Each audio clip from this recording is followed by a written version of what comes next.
no SEC, me apresentou essa mulher, que hoje ainda trabalha como prostituta, tem 50 anos de idade. Lá em Belém. E ela conviveu muito com a... ou não? Não, ela conviveu muito com a escravidão. Mas ela, quando era pequena, não foi vendida? Ela foi. Também foi. Você estava fazendo o que em Belém do Pará? Você estava em reportagem? Estava... Não, eu comecei há muito tempo atrás, até foi uma ideia que foi lançada em primeira mão no seu programa. Eu fiz uma matéria sobre assassinato de crianças no Brasil. Exatamente. Aí eu pegava a lista de assassinados e não via meninas. Eu não via meninas assassinadas. Aí comecei a investigar por que não havia meninas assassinadas. Aí me contaram, olha, não tem meninas assassinadas porque elas têm a chance de vender o corpo. Aí eu comecei a me dedicar ao problema já em 90 e... Coisa fantástica. E levantei números. E dá lucro também, não matam porque dá lucro vendê-las também. E aí você começou, isso foi em 90? Foi em 90. Aí a ideia foi aumentando na minha cabeça, eu fiquei atento a esse problema, até que surgiu a dica da escravidão de meninas, que havia rotas na Amazônia, passando pelo Nordeste, passando pelo Centro-Oeste, rotas, que meninas eram levadas em aviões ou em caminhões e negociadas, como você vende gado mesmo.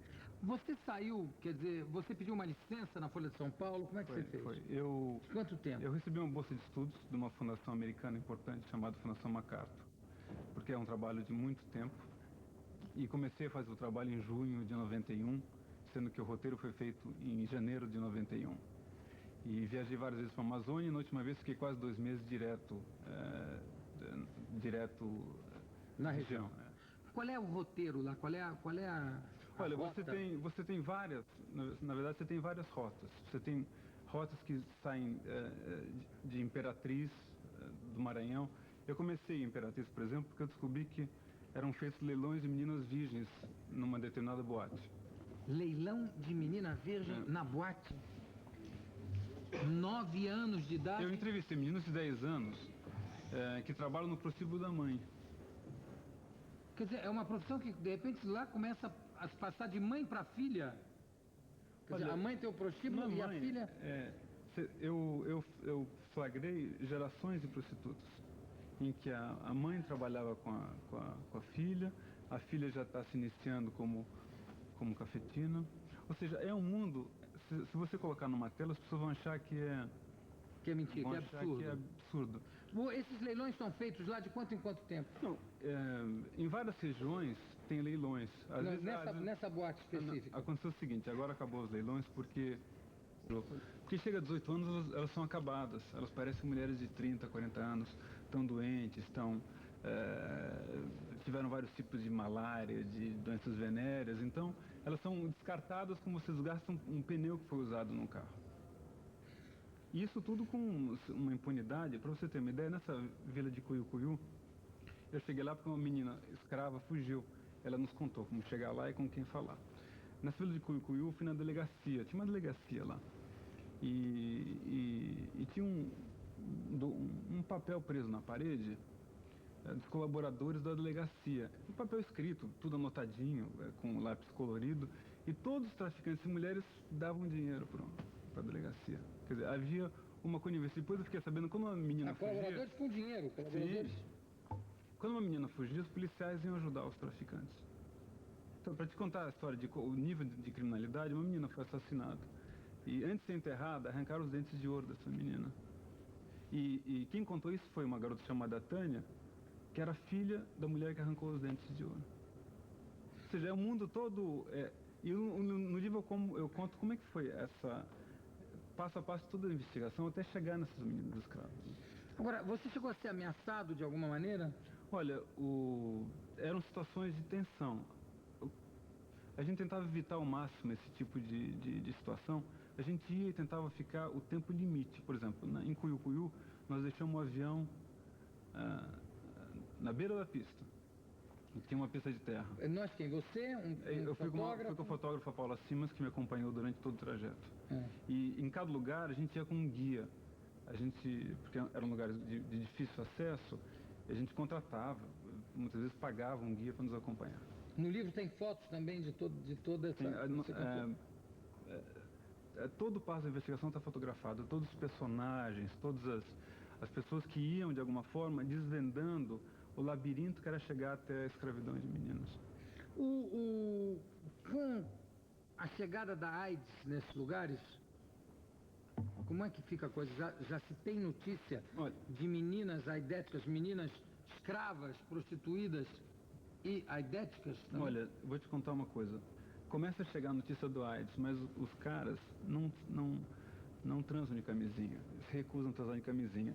E muitos não têm ideia do que é AIDS. Eu perguntei para uma menina de 10 anos, falei, vem cá, você sabe o que é AIDS? 10 anos já transando, já lá? Isso mais do que a gente. Falei, você sabe o que é AIDS? Sim, sei. O que é AIDS? Não, mas eu sei o que é AIDS. Eu me diga o que é AIDS.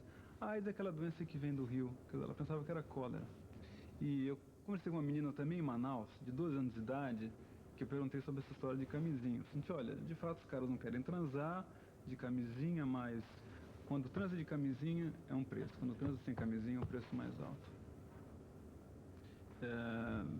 E é assim, quer dizer, é um mundo, isso que eu faço questão de insistir. O Brasil está num processo de guerra civil, só não vê quem não quer. E as principais vítimas dessa guerra são as crianças. E as meninas sofrem em dobro, porque tem também a violência sexual. Tem histórias aí que eu tive até dificuldade de contar, porque até para nós são muito complicadas. Pra você ter uma ideia, esse livro nasceu de uma história que me foi contada, que eu não consigo ver nem num campo de concentração nazista.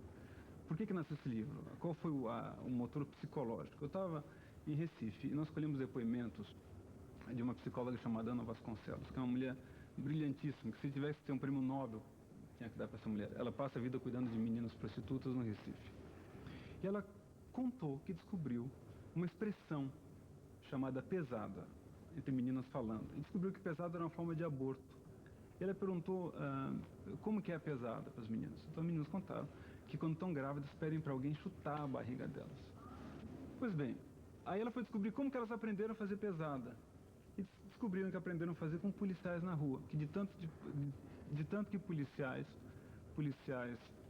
chutavam a barriga de meninas grávidas. E foi nesse local, Jô, que apareceu a frase, que eu acho que é a frase mais profunda que eu conheci em toda a minha vida, mais do que eu já li em Drummond, Eliot, Bandeira, uma menina que relatou a vida dela, contando todos os estupros que ela passou, todas as pressões, as angústias.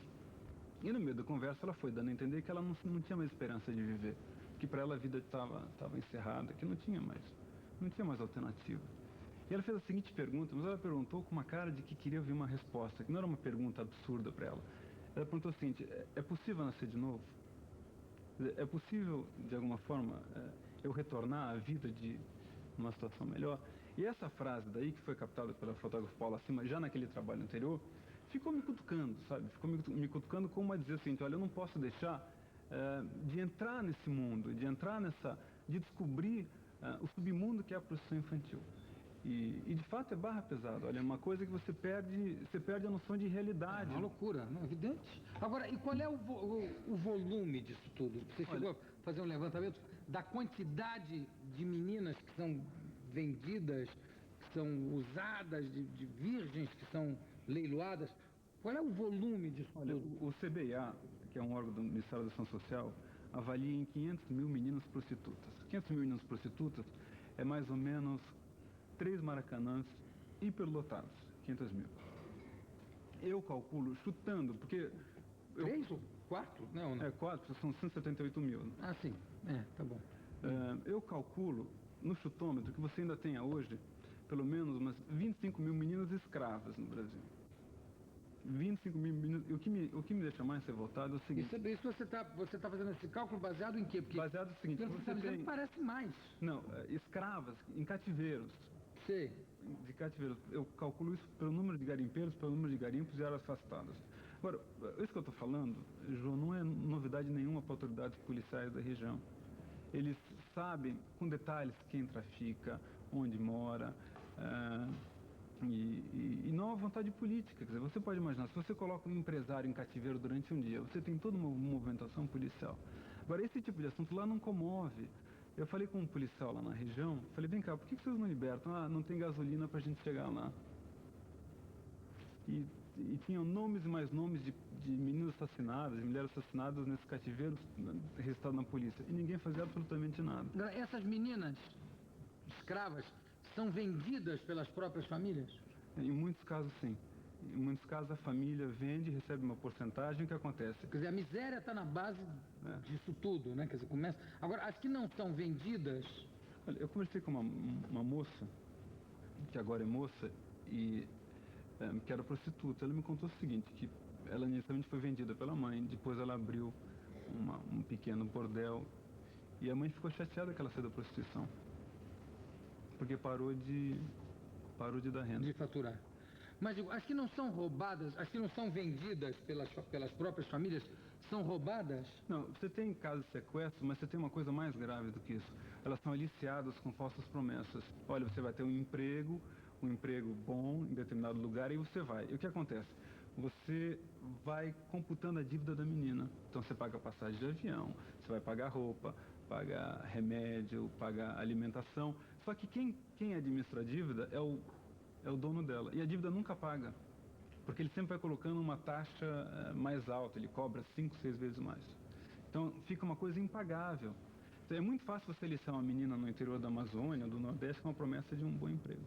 E são meninas ingênuas, que não podem imaginar o que vão passar.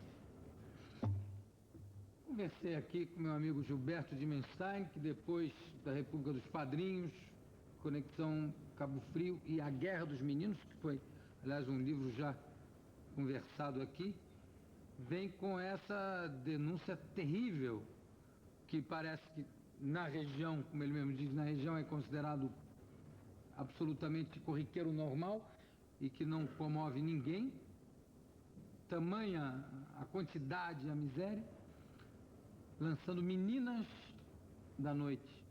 Está aqui. Gilberto, olha, antes de mais nada, parabéns.